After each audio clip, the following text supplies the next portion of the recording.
A seleção portuguesa ontem em Praga defrontou a equipa checa e venceu por 4-0. Resultado muito positivo para a equipa de Fernando Santos. Uma excelente vitória num terreno que até à data um terreno muito difícil para as seleções que lá jogaram. Recordo que a Chequia não perdia há 11 jogos em casa e com jogos bastante difíceis.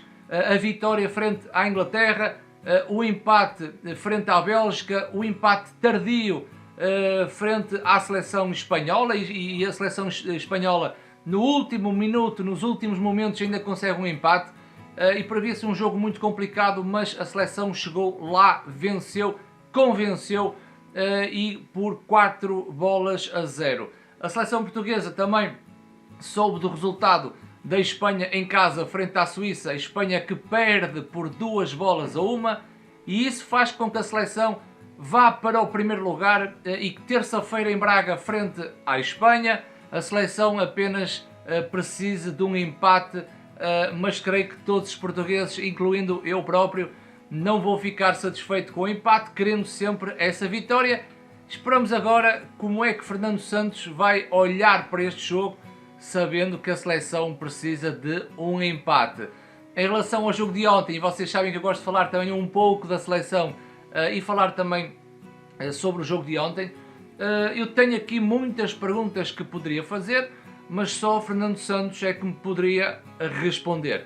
E então fico sempre nessa expectativa de tentar perceber como é que as coisas são pensadas, qual é o critério, até porque mesmo para a convocatória deixam muitas perguntas no ar e depois a gestão que é feita sobre essa convocatória, mesmo depois de Fernando Santos ter falado, eu fico mais uma vez a tentar perceber o porquê.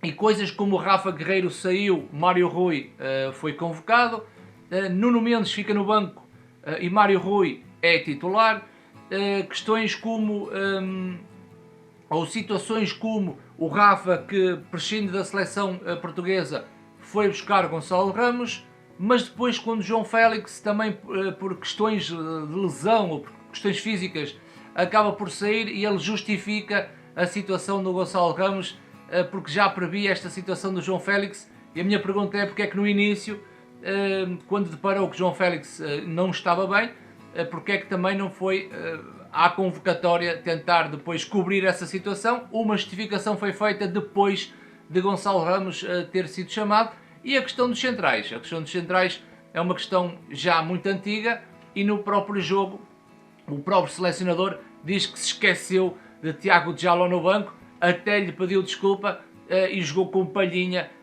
no eixo defensivo. Portanto, há muita coisa que eu não percebo. Depois essa justificação acabo por não entender como é que a este nível de seleção portuguesa podem acontecer coisas como estas. Eu creio que o treinador no momento está ligado com o jogo, está muito ali focado e ele possa se esquecer ou essa situação possa ter passado despercebido. O que eu não aceito é que uma equipa técnica à volta da seleção permitam situações como estas. O treinador até se pode esquecer, é humano, mas a equipa técnica, Ilídio Val, com grande experiência, que está também lá no banco de suplentes, isso não pode acontecer a este nível. Portanto, a culpa será sempre de Fernando Santos, que é o treinador principal, mas eu culpabilizo muito também a estrutura e a equipa técnica da seleção portuguesa. Depois queria fazer aqui um parênteses que eu quando olho para os jogadores da seleção portuguesa, eu não quero saber se aquele jogador é do Porto, se aquele jogador é do Benfica, se aquele jogador é do Sporting ou aquele jogador é do Braga, ou então aquele jogador que está no estrangeiro, mas que foi do Benfica, que foi do Porto. Eu não ligo puto a isso, não quero saber. A única coisa que eu sei e aquilo que eu sinto é que quando tem um jogador na seleção, é jogador da seleção.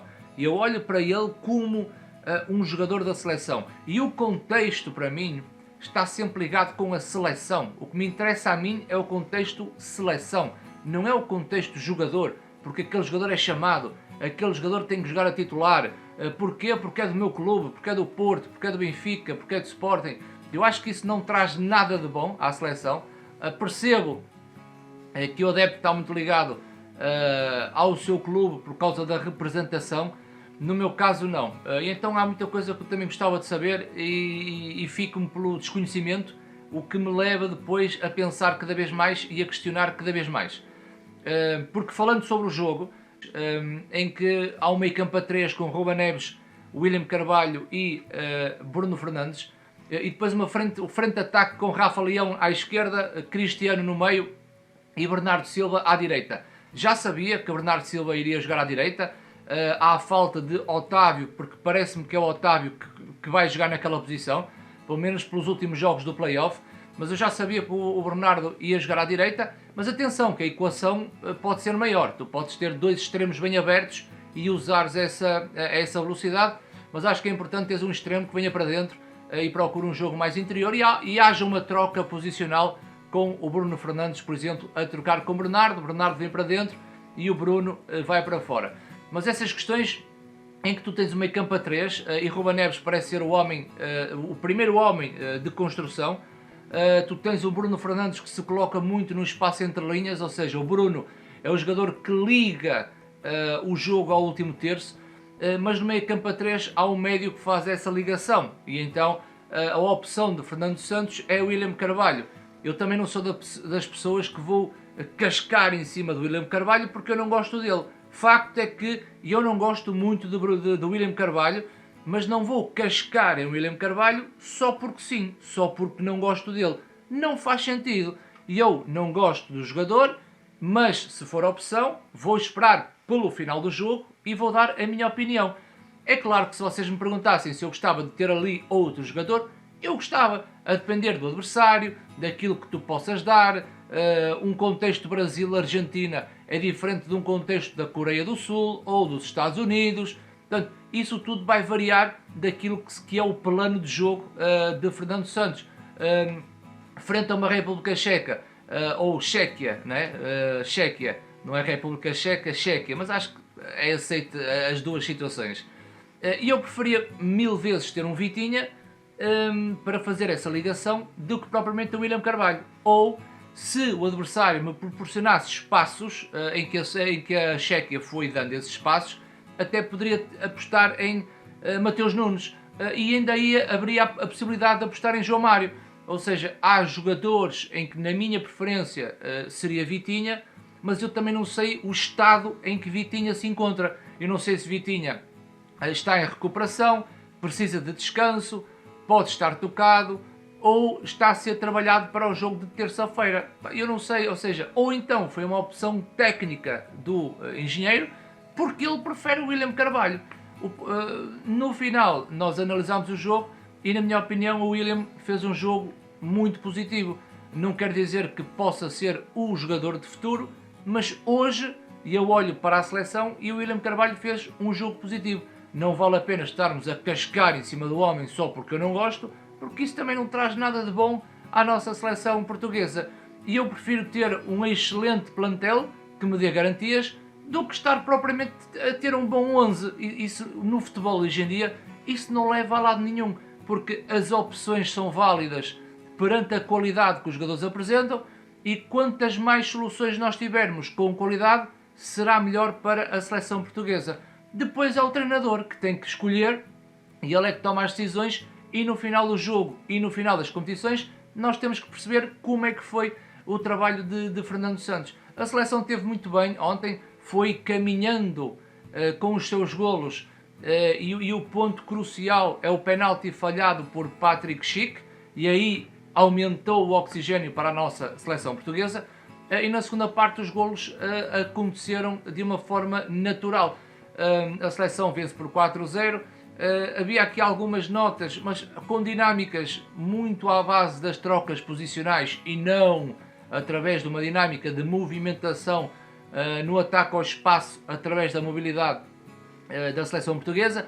Trocas posicionais quando o Bernardo vinha para dentro, o Bruno Fernandes aparecia no corredor, ou então as movimentações sim de Diogo Dalot, que aparecia muitas vezes no meio, e o próprio miúdo faz 2 golos pela seleção, o último de pé esquerdo ou através de um belo efeito. Portanto, o Dalot fez um jogo muito positivo que vai aumentar as dores de cabeça para o selecionador nacional, tendo em vista que Cancelo é dono do lugar.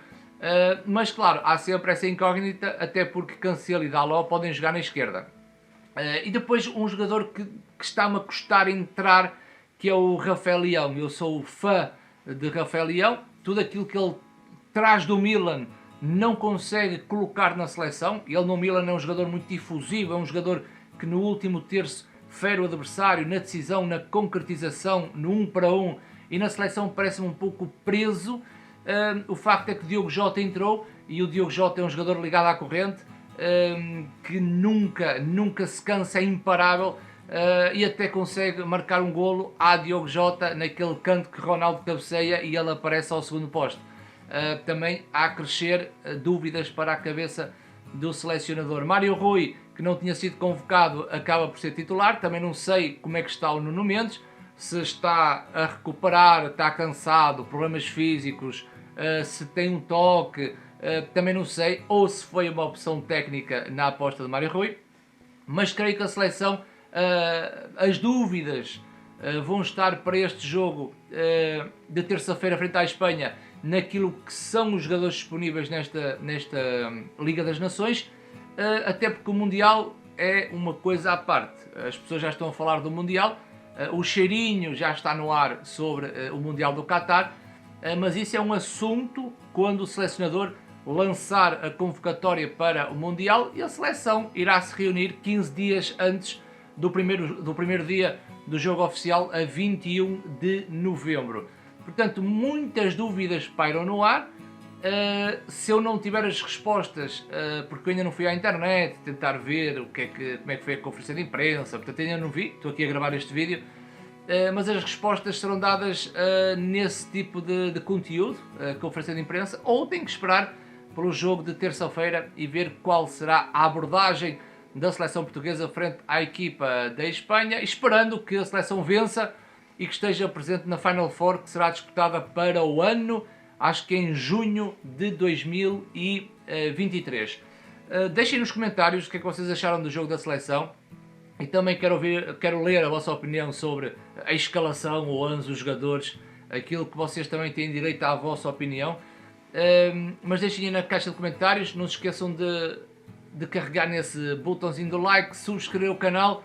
Instagram é muito importante darem o follow na minha rede social, e vemo-nos no próximo vídeo, que em princípio será quarta-feira, análise ao jogo de Portugal frente à Espanha.